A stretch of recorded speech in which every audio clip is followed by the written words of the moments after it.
the Baen Free Radio Hour.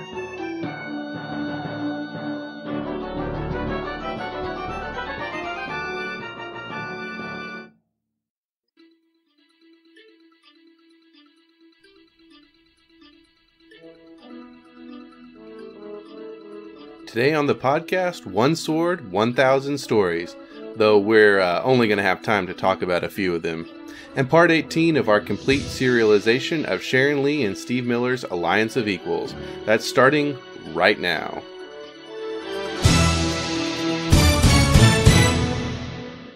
Welcome to the Baen Free Radio Hour. It's an honor to have you along. I'm your host, Baen Consulting Editor David Afsharirad, filling in for Tony Daniel, who has, through carrier pigeon, gotten word to us at the Baen offices that he has stowed away on board a tramp steamer and is even now making his way back from Europe. In the meantime, on the podcast today is Forged in Blood editor Michael Z. Williamson and contributors Kacey Ezell, John F. Holmes, and Rob Reed. And of course, we continue our serialization of Alliance of Equals. But first, the news.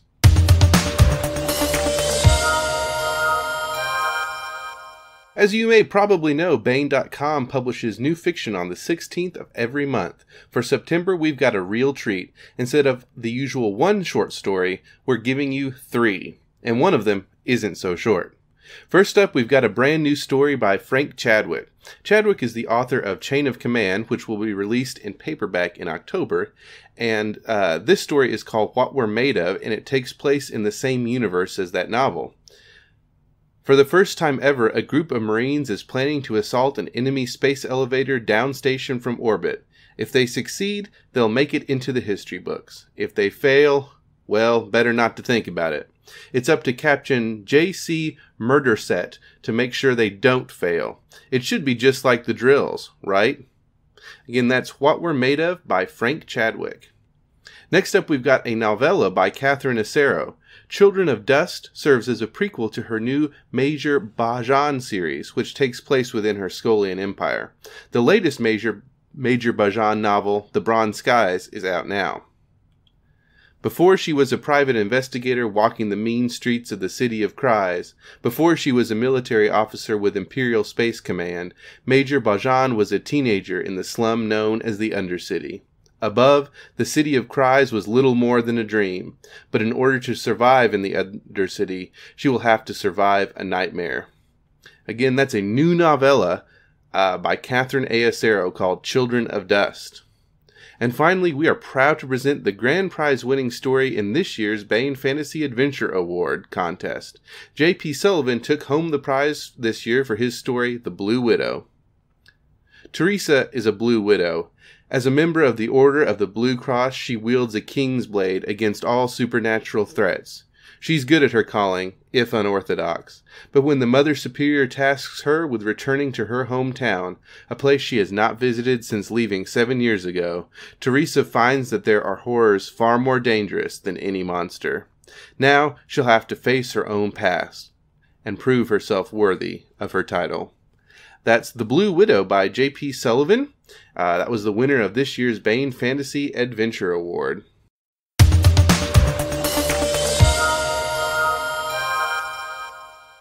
And now my interview with Michael Z. Williamson and the contributors to Forged in Blood.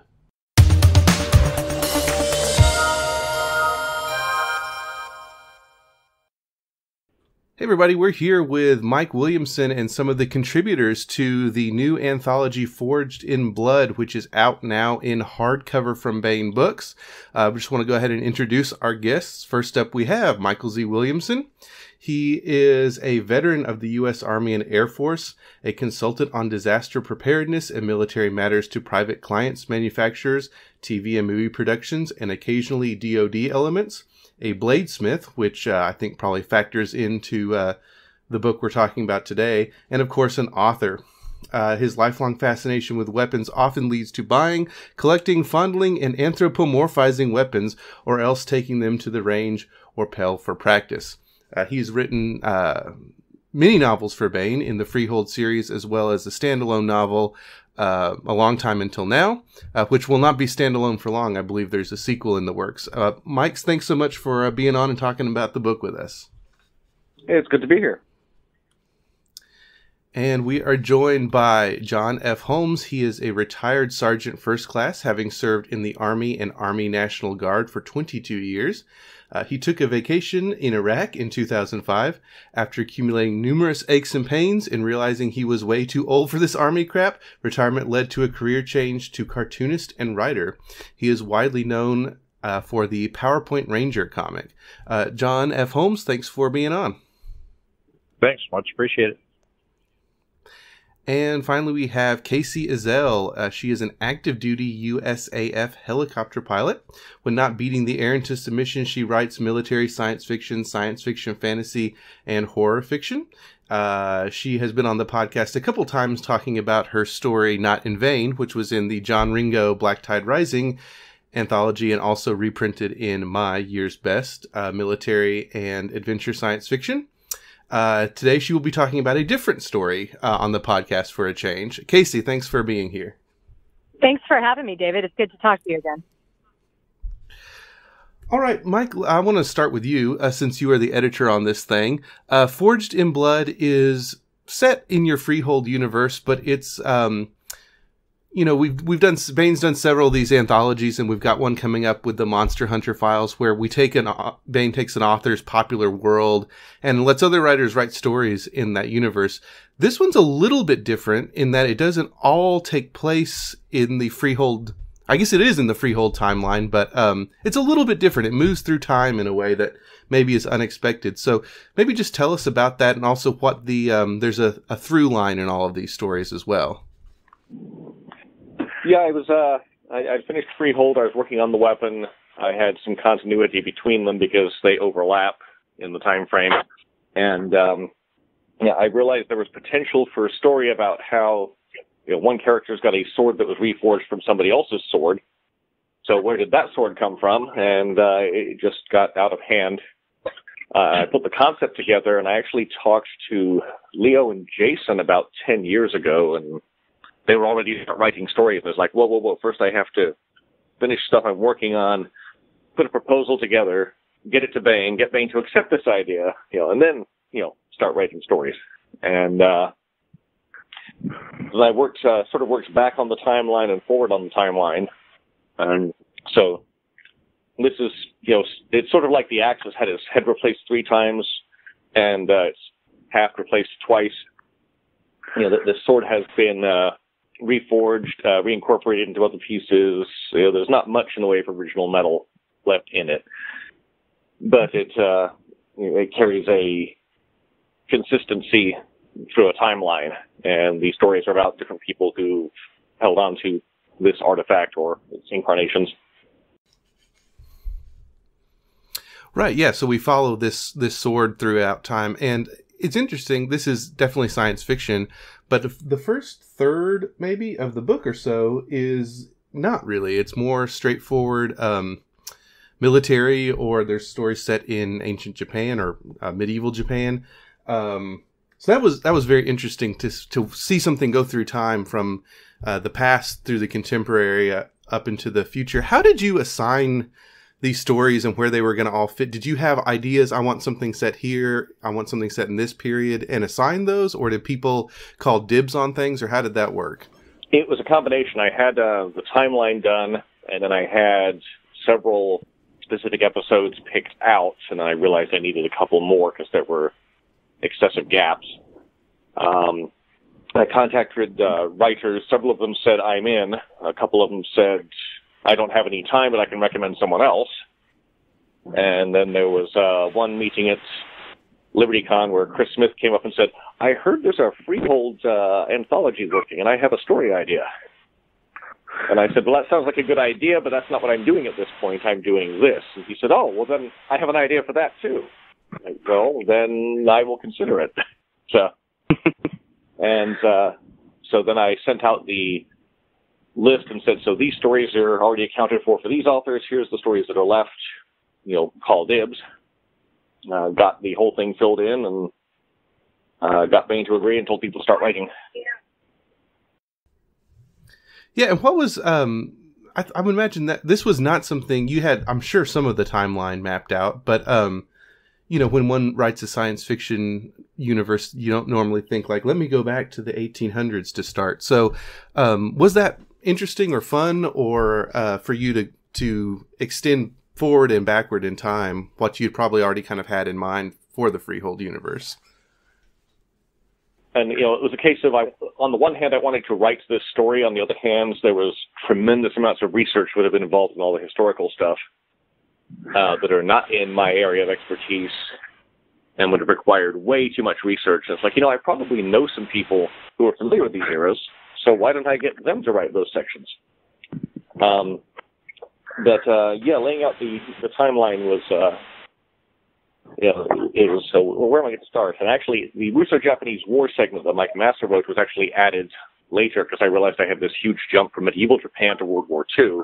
It's like, well, what can we put in there? Let's talk about, we'll kind of go through chronologically maybe with you guys. So John F. Holmes, I wanted to talk to you about your story, He Who Lives Wins. This one's set in a World War II era. It was the one that jumped from, I guess, and we put Mike Mass's story in between there.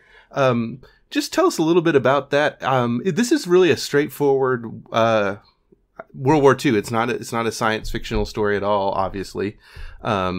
So just talk to us a little bit about it and let the listeners know what to expect maybe when reading it.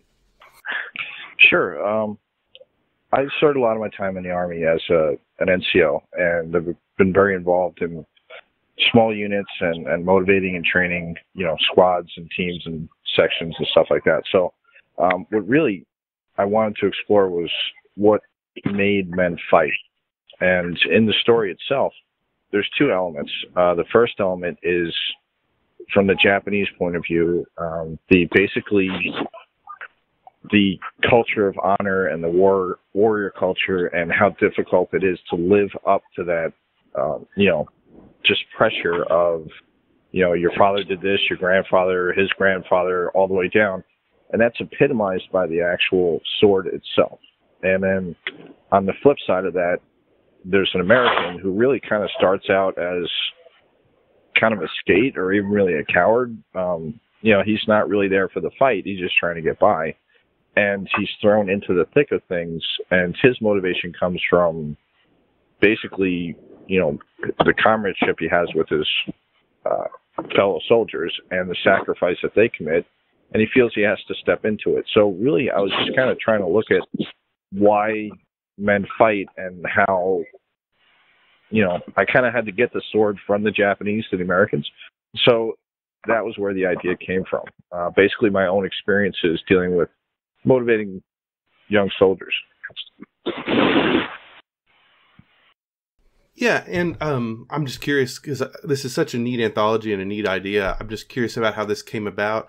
Was this something that Mike said, I want you to do World War II, or was this something that you'd come up with? And what was it like stepping into another author's universe, even though very far removed from the books that Mike had written in time?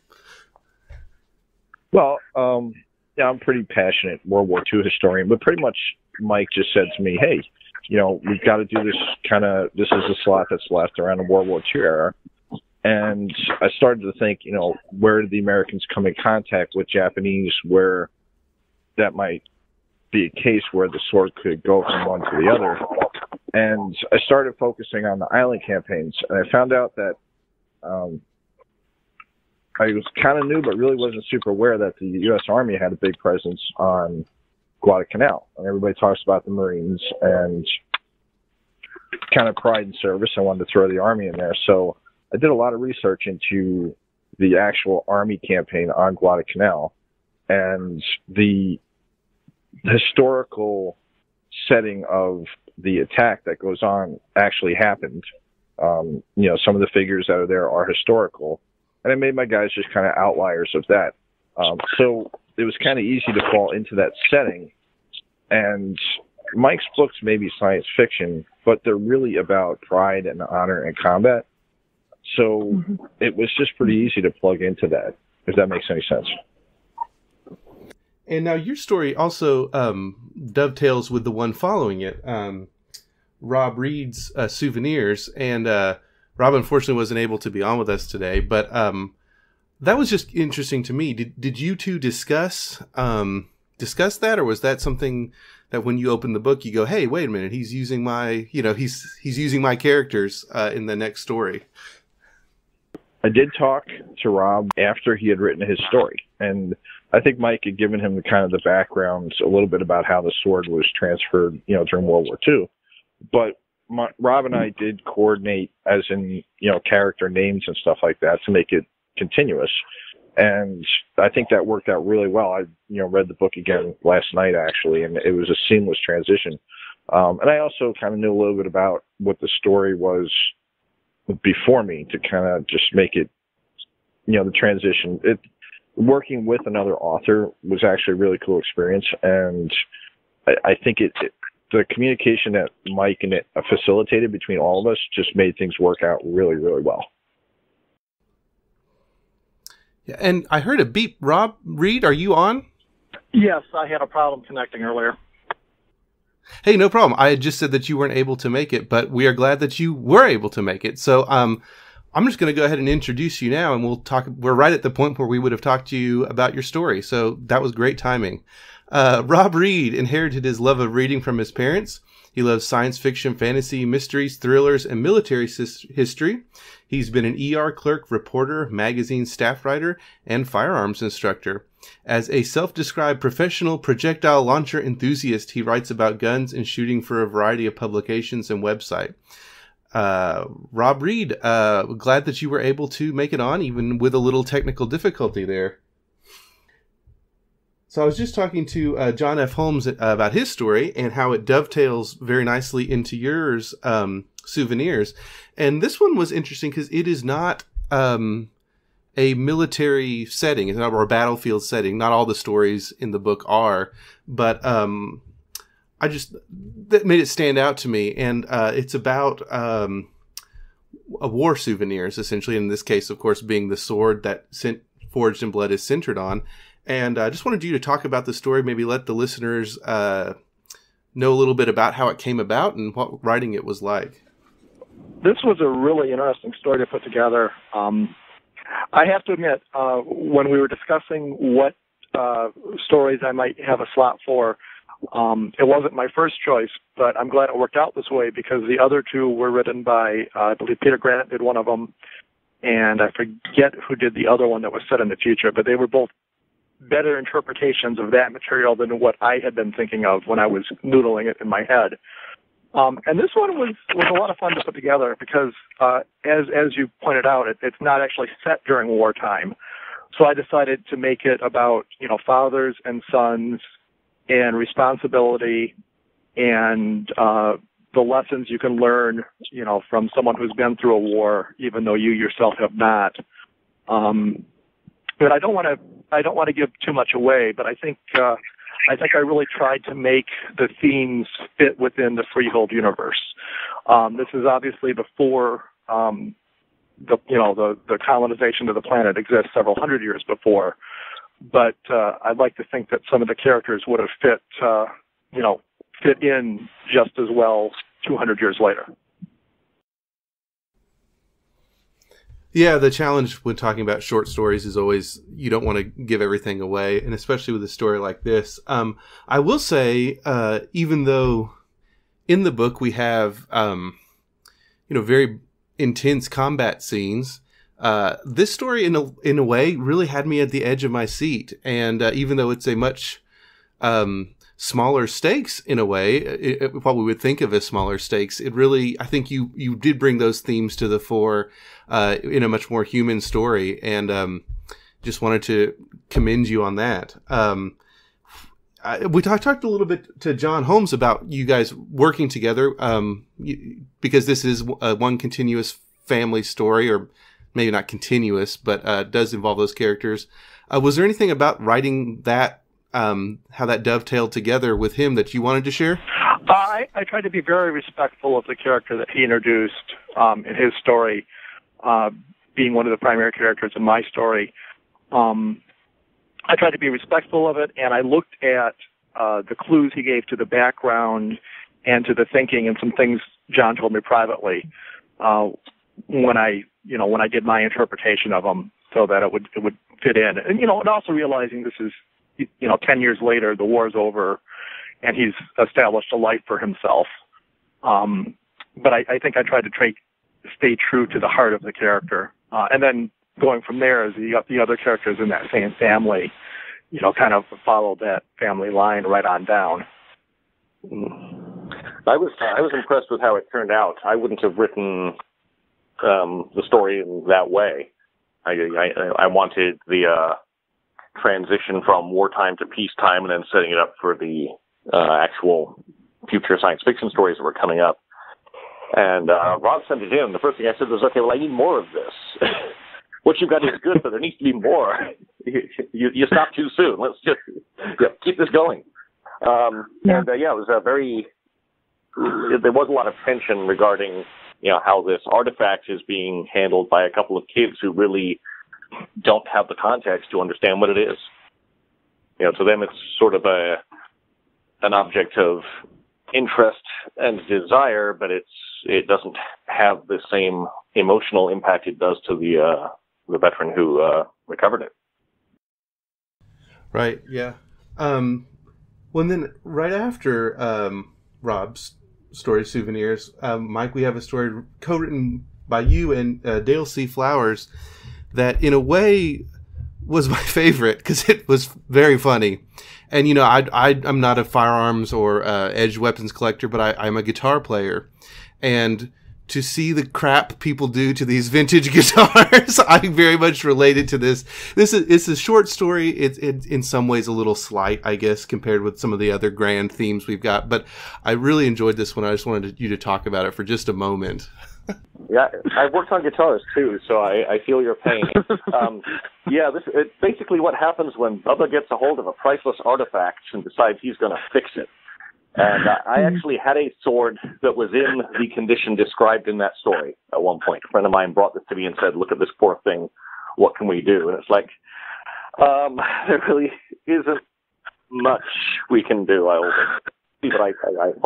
I'll do my best, but I mean, at this point, whatever damage was done naturally has been compounded dramatically by some complete incompetent who thought he was, fixing it. And Dale's screen name is Harry Paget Flashman, if that gives you a hint. But he's a retired Navy. He's also a collector, and we've both acquired and seen the work that has come across the bench that people have fixed one way or another. Chrome plating, polishing that wasn't done properly, camouflage jobs, thumb hole stocks, swords that have been sharpened on the grinder. So I said, I need somebody who can redneck this up. Harry, can you redneck this story up a bit more? And by the time he was done with it, I had to actually dial it back because it was the most overeducated redneckery I've ever seen. And even though I'd plotted it out and reading it myself, going, "Oh my God, no!"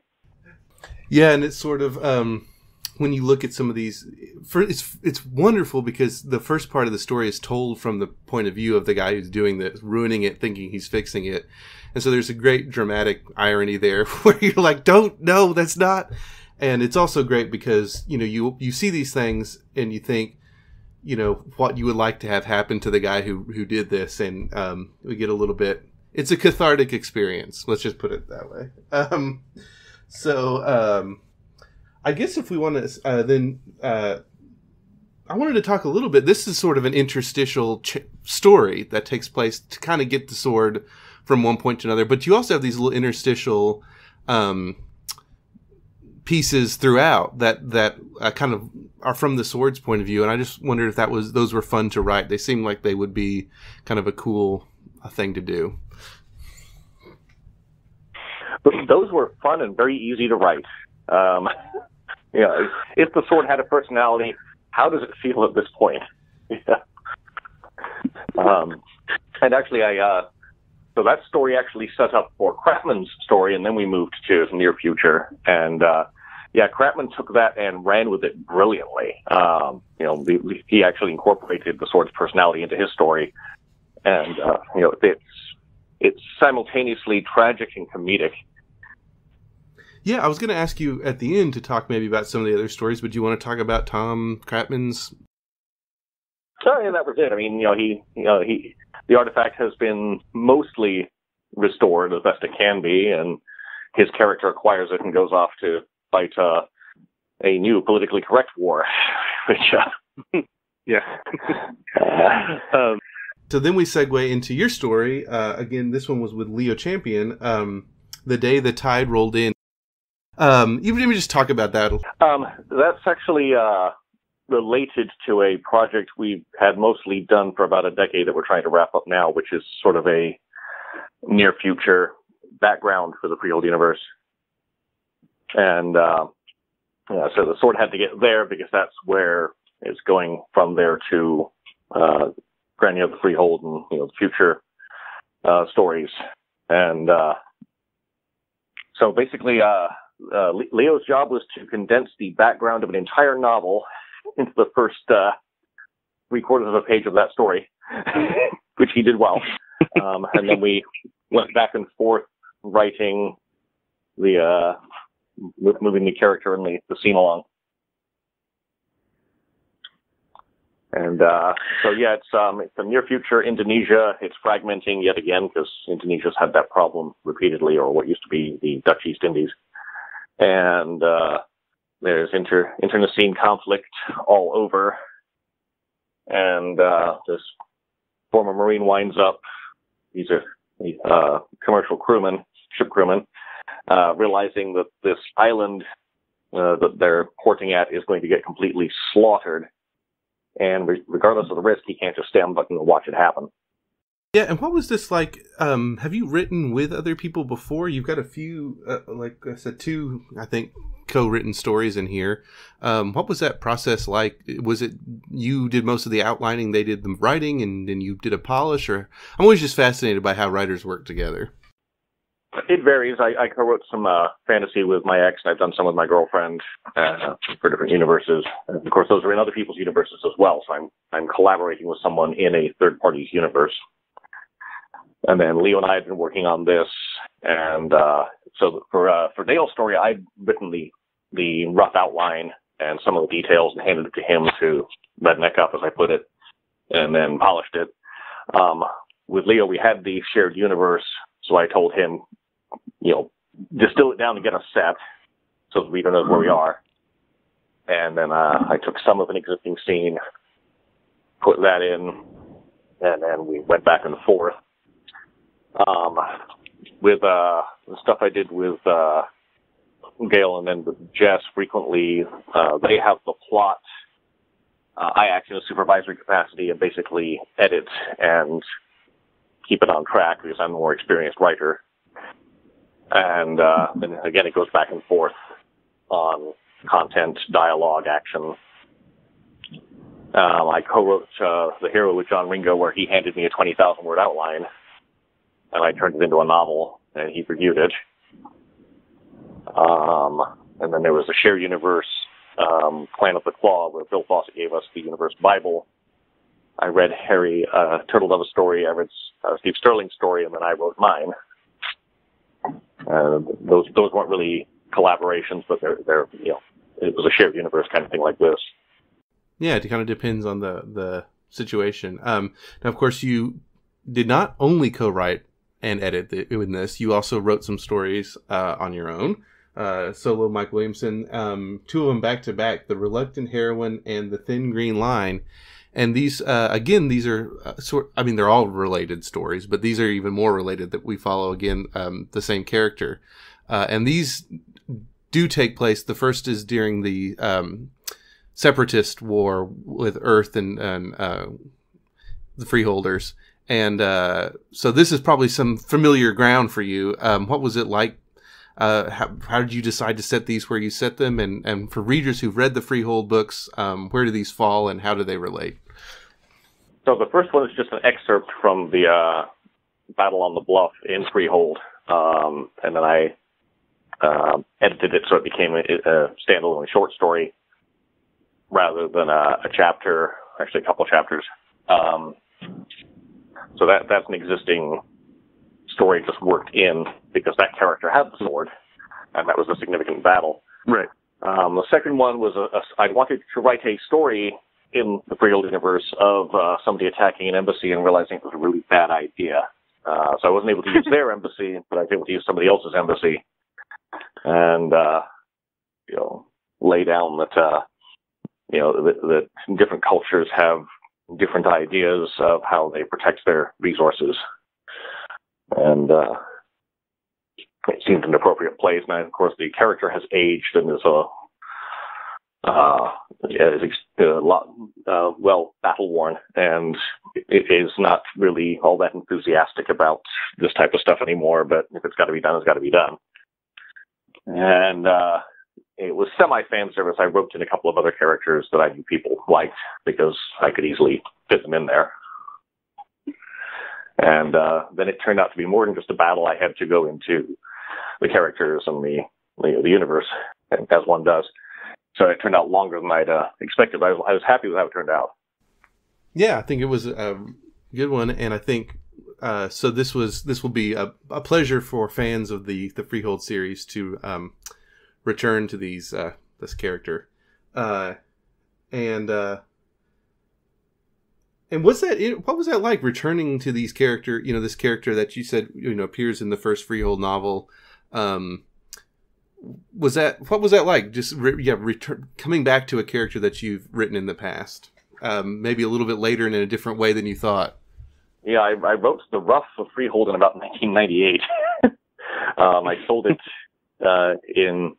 Jim and I discussed it at length in 2001 and did some editing, and then I sold it in 2002, and it came out in 2004. So it was a long time ago. And I actually don't reread my books. Once I'm done with the entire production process, I'm burned out and don't want to look at them again.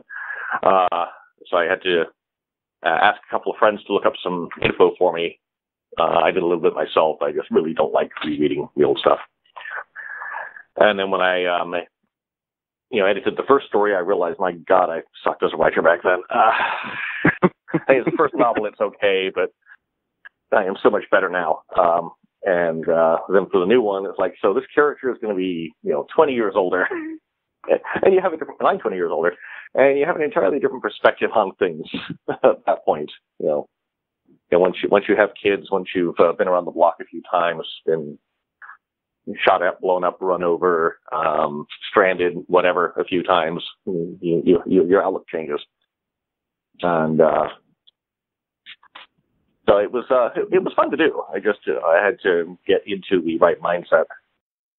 Yeah, I know a lot of writers are like that. They don't want to. Once it's published, they're done. Partially because by the time you read proofs and edits, you're sick of it. But also because you want to fix things, and you can't because it's already in print, yeah, and you're not good at special editions. Well, then we move into, I believe, this is Kacey's story, and I believe this is sort of the a part of the timeline that had not been explored in the Freehold books. Obviously, the past had not either, but the past is our past. So this was this is a little more out there. This story is called Family Over Blood, and it doesn't close out the anthology. Mike's got another story, Choices and Consequences, though that's, again, a smaller tale that's more tying up loose ends. So, Kacey, what was it like to get to be really far out there in the timeline? It was actually really a lot of fun. And when Mike offered me the far future, encounter with aliens slot in the timeline, at first I confess I was a little bit intimidated because I had no idea what to do with it. I had read Freehold and was familiar with the Freehold universe, but this is sort of the continuation of, or the far future that hadn't been explored in anything that Mike had, that was out that I could read. So he told me that I could make up an alien race, which was super cool. So I made one up, and just kind of for fun, here's this story that centers around this artifact of the sword, and so I thought it would be interesting to match the sword up with an alien race whose culture and identity and even physiology, to a certain extent, is sort of their weapons are an integral part of those things for them. So that was cool. I got to make up some badass aliens that graft edge weapons into their physiology, and that was really enjoyable.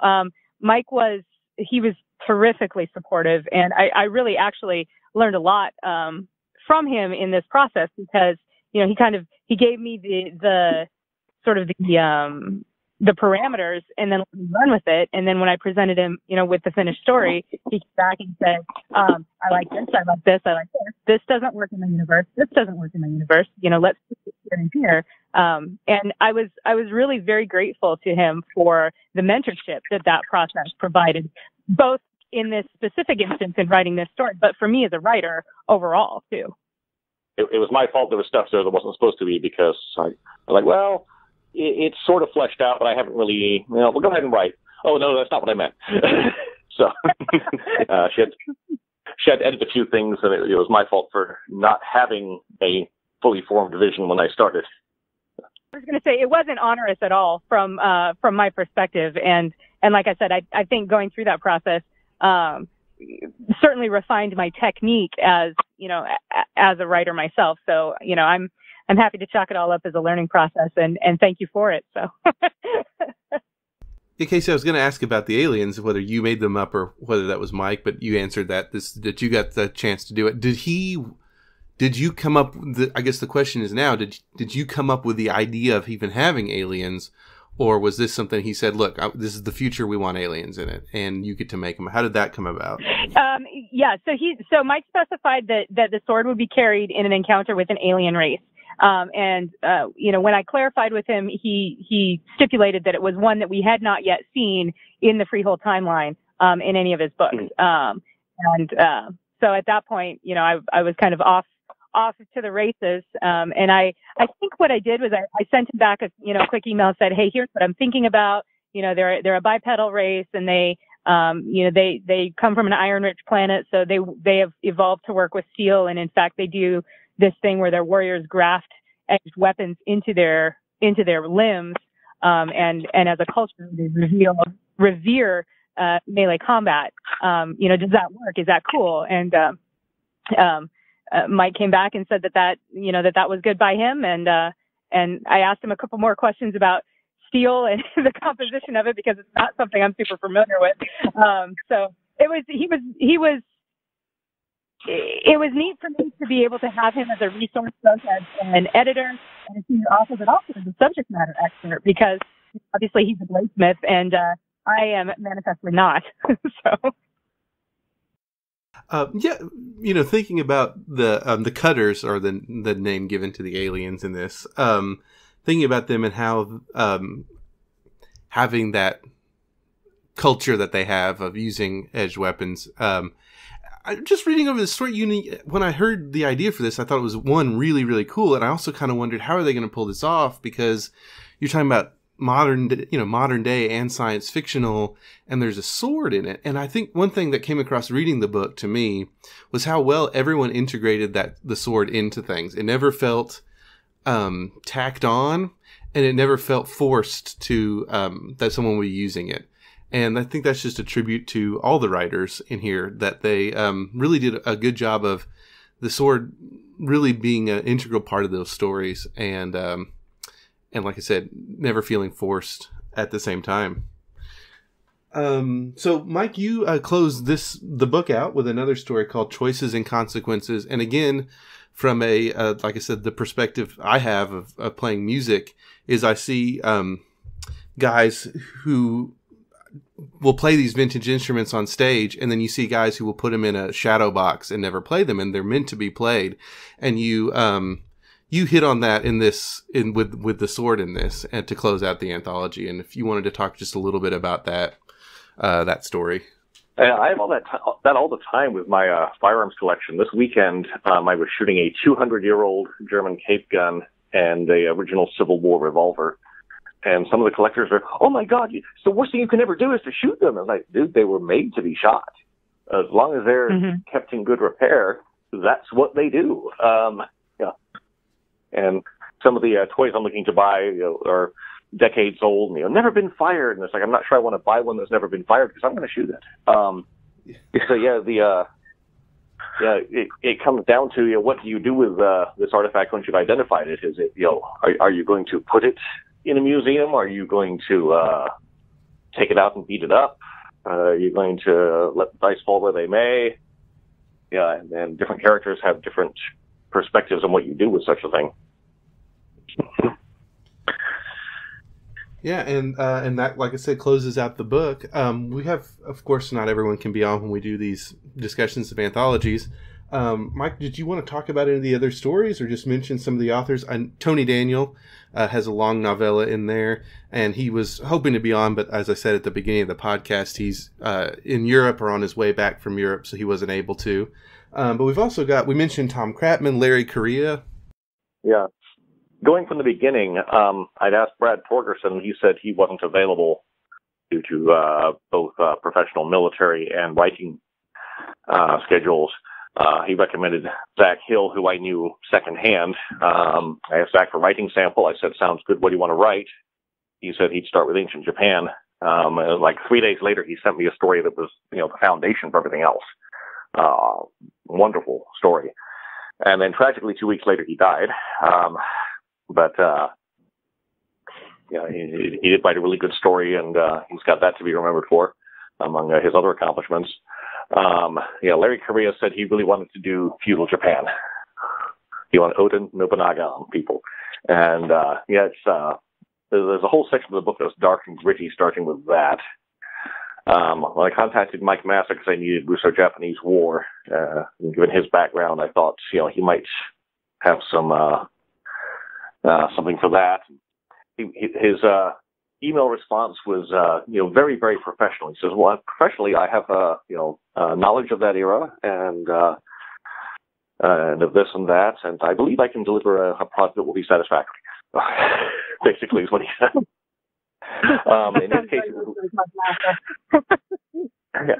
he's a newer writer, and same issue I had. It was way too long a story to start with. It was a great story, but it was way too long to fit in there, so we had to go back. It's like, well, this scene, as great as it is, really doesn't advance the plot. We're going to have to cut that out. And shortened it and tightened it up. John Holmes played very well off that. That whole section is just, you want to turn the light down dim and have a gray shield over everything. Then Rob moves the sword into another location for me and Harry to tragically destroy it. Kratman did moving it back into war and revitalizing things. After Kratman, we move it to Indonesia. Then Peter Grant, who's from South Africa. He's been a South African soldier, a priest, a programmer. So I need somebody who knows big game animals and vicious predators like the Freehold has. And who do I know who would know vicious predators? Well, someone who's lived in South Africa among vicious predators with a military background. And did a very nice job of laying out part of the settlement of the planet and the system. And even came up with a few more vicious animals to put into the mix. So after that was Chris Smith's story about it's a take on the Red Badge of Courage, another character who starts off as a coward and has to redeem himself. That's during the Ripple Creek era. And then it was Tony Daniel writing about. Actually, it was Jason next or Tony? Jason was next. Jason was next. That was another embassy fight, and I'd referenced that in The Weapon. While training for their special operations, the characters told to study up on, one of them who'd died heroically, but achieved great things in the process. And so he did that story. Then Tony Daniel did another point of view of the battle on Matali, when they're basically acting as UN mercenaries. And that brought it into Freehold proper for my two stories, and then from there to Kacey, and then to be wrapped up. So it's all the writing. Every time a story came in, I'm reading and going, wow. A couple of them, they needed a bit of editing, which happens. But I'm reading, it's like, wow, great. Yeah. We got a great character, we've got a great story, and we've got a fantastic conclusion. And so they're all standalone stories that lead up to the timeline. Yeah. And that's another thing. It's like, I don't read my own books, and I keep reading this, and I'm going, but I don't. Oh, right, I didn't write most of this one. Yeah, well, it is. It's like I said, it's a great read, and it is neat because you can read it in order, and I would recommend reading in order, but the stories do all stand alone, as you said. So, okay, well, I will just say that it has been a pleasure talking to everybody. Forged in Blood is out now in hardcover from Baen Books. It's getting great reviews, and I think it's selling pretty briskly as well, so that's good news to hear. And I just want to thank Mike Williamson and Kacey Ezell, John F. Holmes, and Rob Reed for coming on today and talking with me. Thanks so much, David. It's a lot of fun. Thanks, David. Really appreciate it. Pleasure.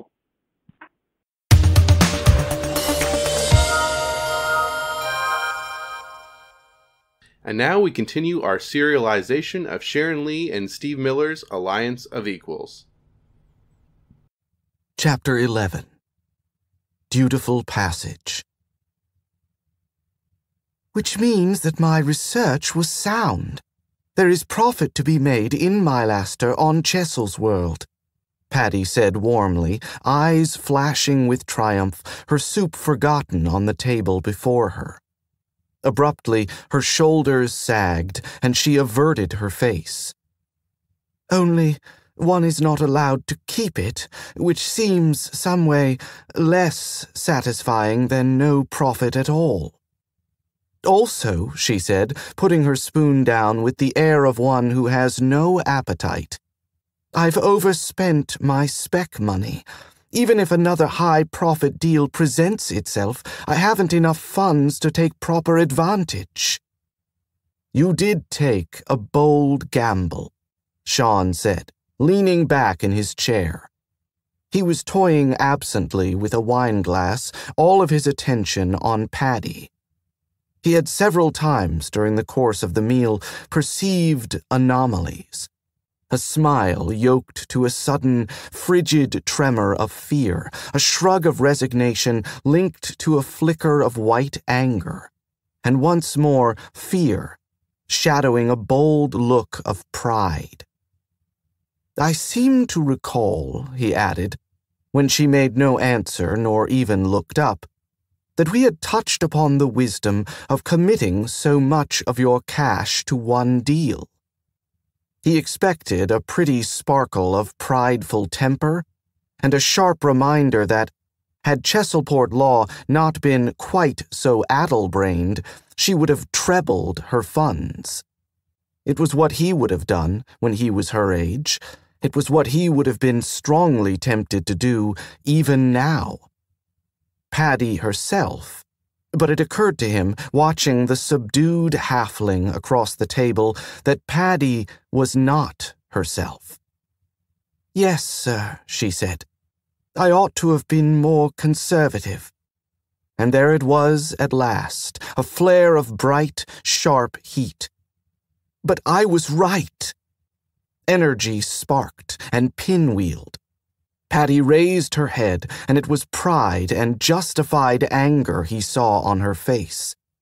He took a firmer hold on his glass in case she should decide to throw. The anger evaporated. The pinwheel of pride fizzled into chill gray. Sean shivered, tasted grit on his tongue, felt stone beneath his palm. Across from him, Paddy sighed and shook her head, exhaustion coming off of her in damp waves. "I see that your adventures have caught you up," he said. "Shall we leave the rest until some other time?" Curiosity stirred, striking a momentary spark of energy. She asked, "Rest? Oh, indeed. I understand that you might not like to do the work, but in my judgment as master trader, your research was accurate, your instinct was good, and you trebled your investment. In other circumstances, you might have gained your first repeat customer and a reason for the passage to include Chesilport among its scheduled stops. The circumstances that parted you from your profit before ever you had it in hand are apart from the transaction itself." He raised the wineglass and sipped, feeling Paddy's attention and the small beginning of a hope that she might somehow come about, despite recent events. "Of course, I cannot make a determination of completed trade by myself. I must lay the case before another, unaffiliated master of trade, and abide by their opinion. We would not, after all, wish it to seem that I had shown my apprentice special favor. Your license will rest upon these early transactions. It is best that they are above question." He considered her. Face slightly flushed, bright eyes intent on him, no hint of stone in her pattern, weariness burned away by hope. "What is it?" she asked when he paused for another sip of wine. "What work must I do?" "Ah, are you interested? What you must do is write an account of your transaction, including your research, the facts of your purchase, and of your sale. You will include copies of the sales receipt, the auction hall's record of the sale, and the public log entry of the magistrate's decision. I will tell you that straightforwardness and solid fact is more likely to be read favorably than impassioned outrage, and that your facts will be checked, so be very certain that they are correct." "Yes, of course." She was leaning forward now, watching his face. "Yes," he repeated, and shook his head slightly. "As with all such things, there is a deadline for submission of this report. You have 3 ship days to produce your part, as I have 3 ship days to produce mine. After we are finished here, I will contact the guild with the information that we have a case requiring a master trader's attention.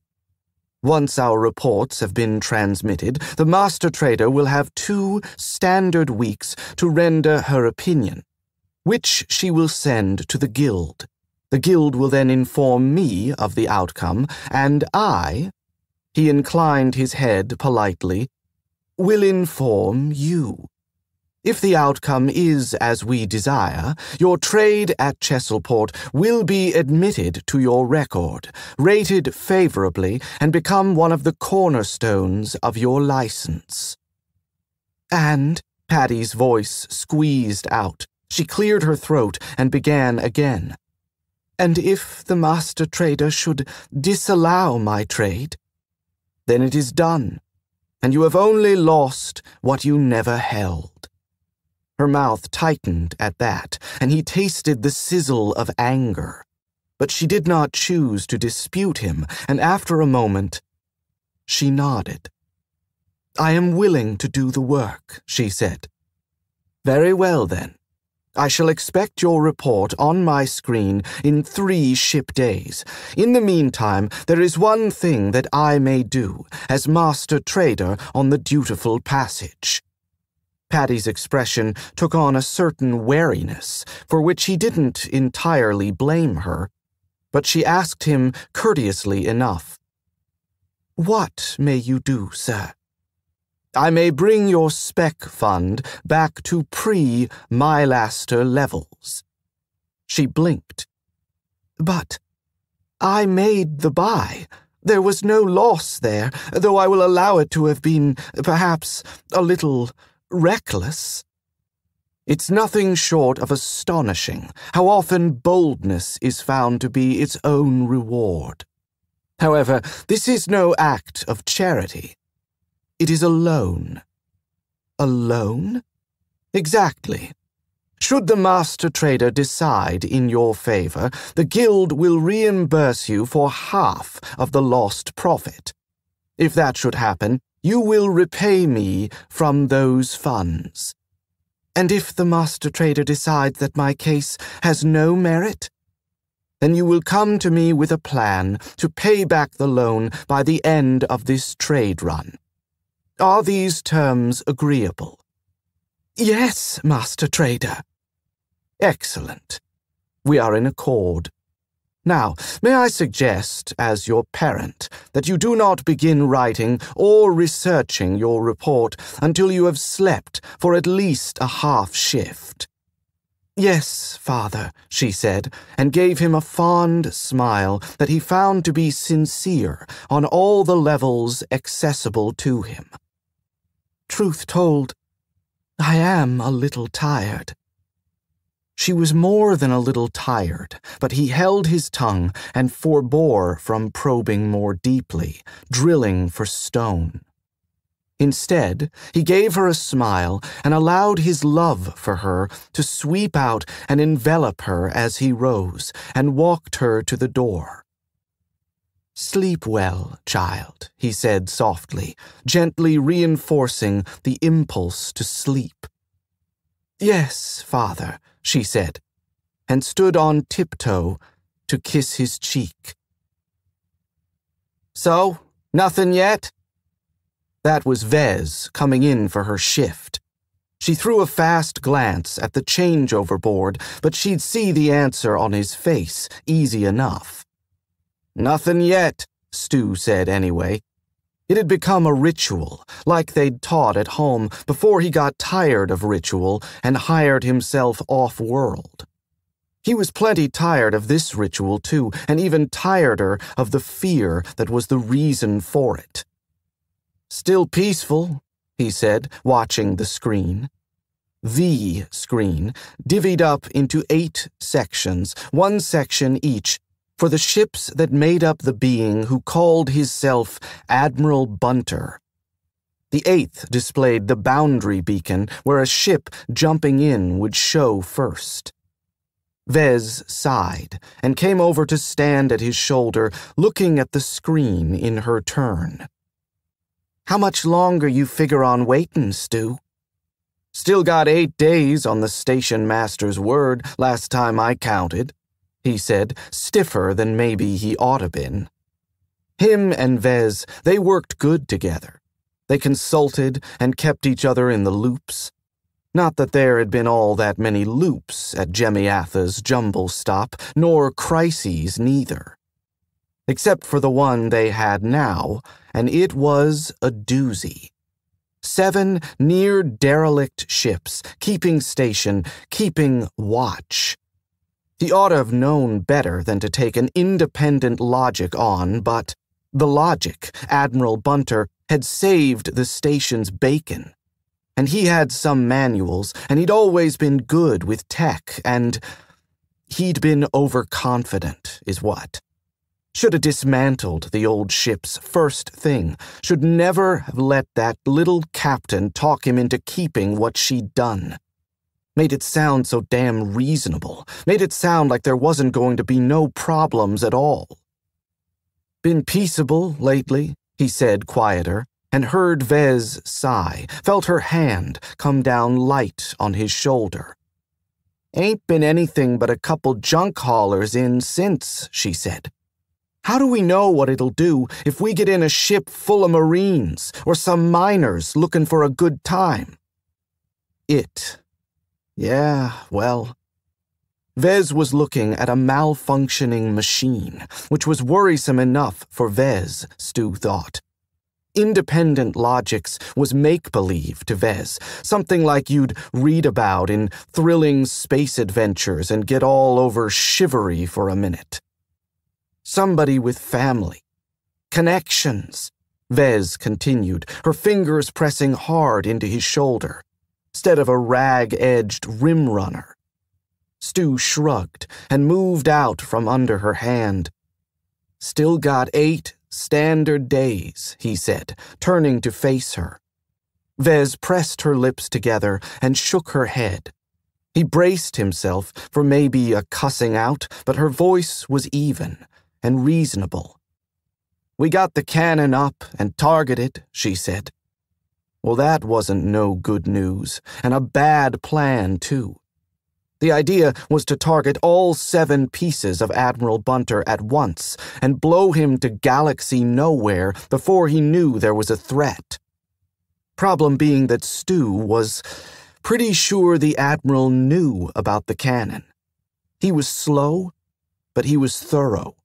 Observant, too, and to be fair, the cannon was a better idea than Vez's first, that they just send a tech onto each deck to decommission the comps.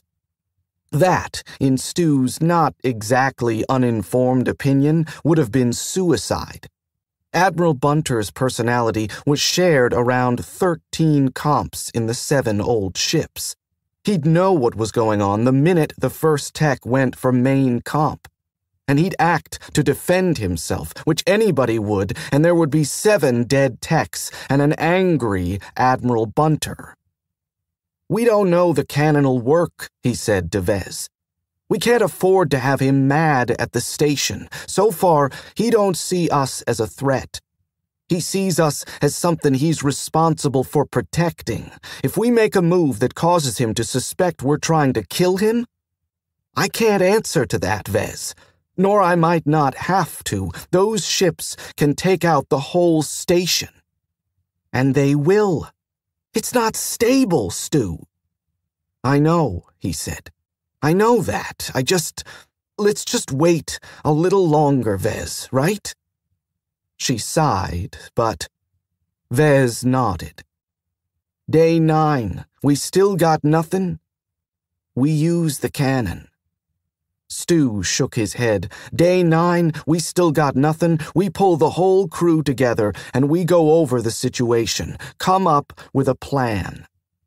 He reached up and resettled his cap on his head, reached to the screen to sign himself out and shut down upshift accounting, and snatched it back as the bell sounded, the bell from the boundary beacon, announcing a ship incoming. Jimmy Ather's Jumble Stop, the beacon's rusty voice came across broadband. Please identify yourself and your purpose. Repairs, refuel, supply. Please supply standard ID, compressed crossload, and active voice broadcast. The beacon was a long way out, but neither he nor Vez moved, nor maybe breathed, waiting for the ID to come across. Some clicks on audio, then the high ping of an ID arrival alert. There was a delay before the voice answer came, crisp, as if the pilot was talking in Stu's ear. Ahab Azaius, out of Waymart. Pilot first class, Inkirani Yo. Repairs. Stu stepped to his console and opened a direct line. The ship showed up now on radar as a small courier-class blip in a neat and proper approach orbit. Ahab Azaius, this is repairs. If you transmit a list of your necessaries, we can get started pulling what we'll need to fix you up and give you orbital vectors for a connect to the yard or the shop. Again, the delay of light, and now the comm link even brighter, like the pilot was using directional homing. I thank you, the crisp voice said in his ear.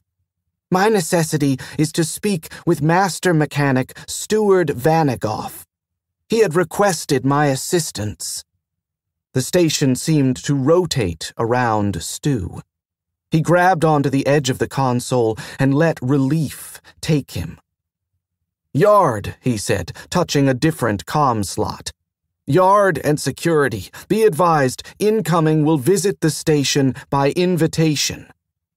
It was automatic now, to tell the Admiral to keep him calm, and to be sure everyone was alert for trouble when a ship got close.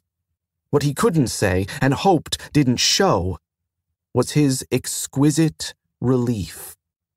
The expert, the one he'd sent for, after it seemed clear that Captain Whately's expert didn't have no time for Jemiatha's jumble stop.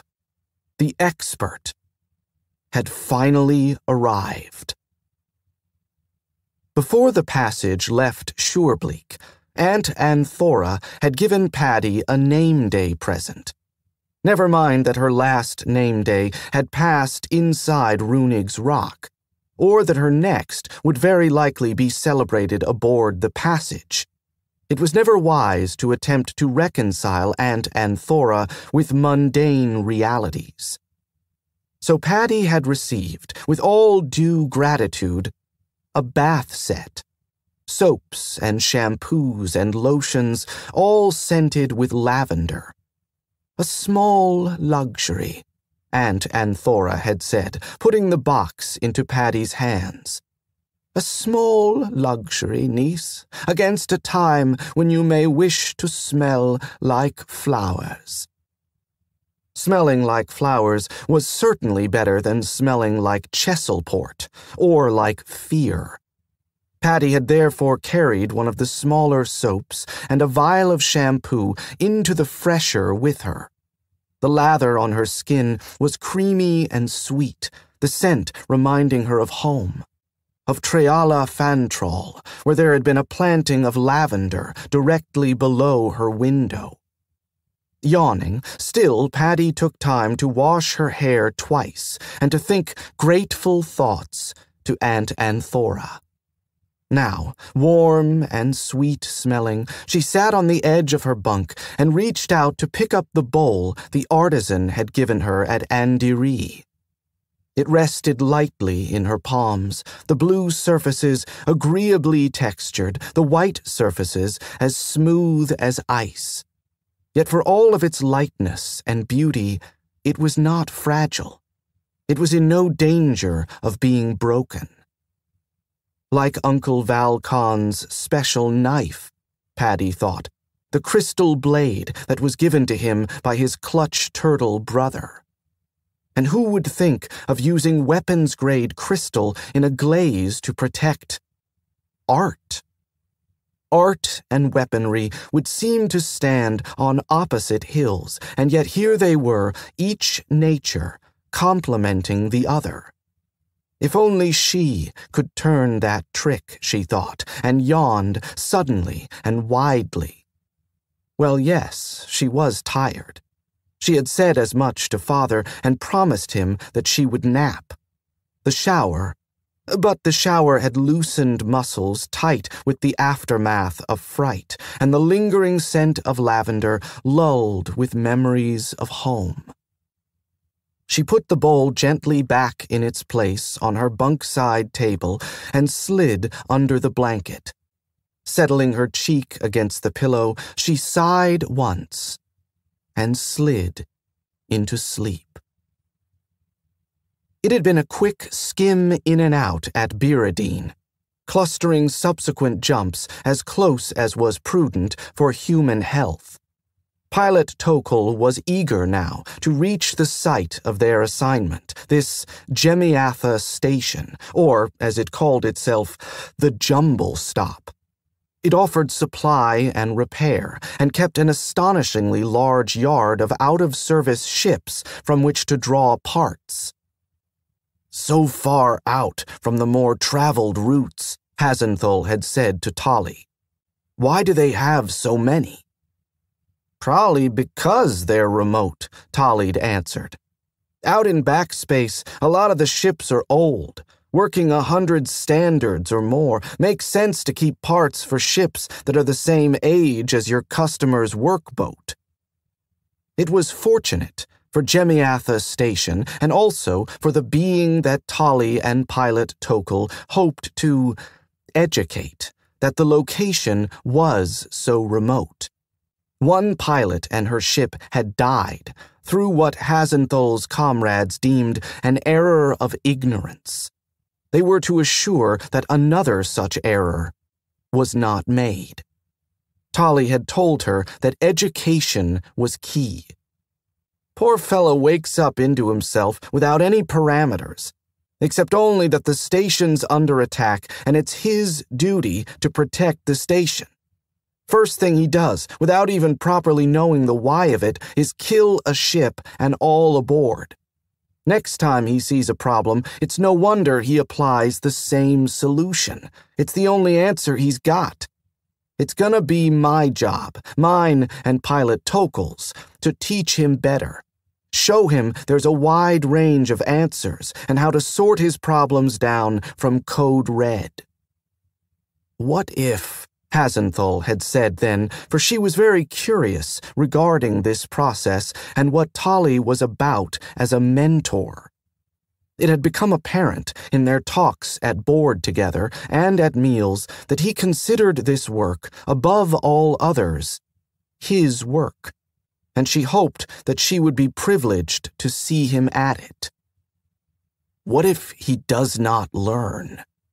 She was immediately sorry that she had asked, for Tali's face had turned grim, and he had seemed a soldier in that instant, duty lying heavy across his neck. If he can't learn, won't learn, then we'll shut him down, he said heavily. But you do not think that will be necessary? Well, I hope it won't be necessary, Tali said, his grin not quite sincere. You know me, Has. Always looking for the good outcome. Tali was resting now, and Pilot Tokel was at study, leaving Hasenthal alone on the tidy bridge, sitting co-pilot's duty, watching the countdown in the corner of the jump gray screens. The last number cleared, the screen came live, and for the next while, her thoughts were those of a pilot newly re-entered into normal space. Though the pilot's chair was empty, she received the appropriate information from first board. Pilot Tokel was, in a sense, always at her board, which, given her nature, was hardly a surprise. Still, it had taken several breaking-ins before Hasenthal was comfortable with what Tali laughingly called the ghost pilot. The door to the bridge opened as they came into range of the first beacon, and Pilot Tokel soundlessly took her chair, or rather, hovered above it, her delicate hands moving along the various switches and toggles.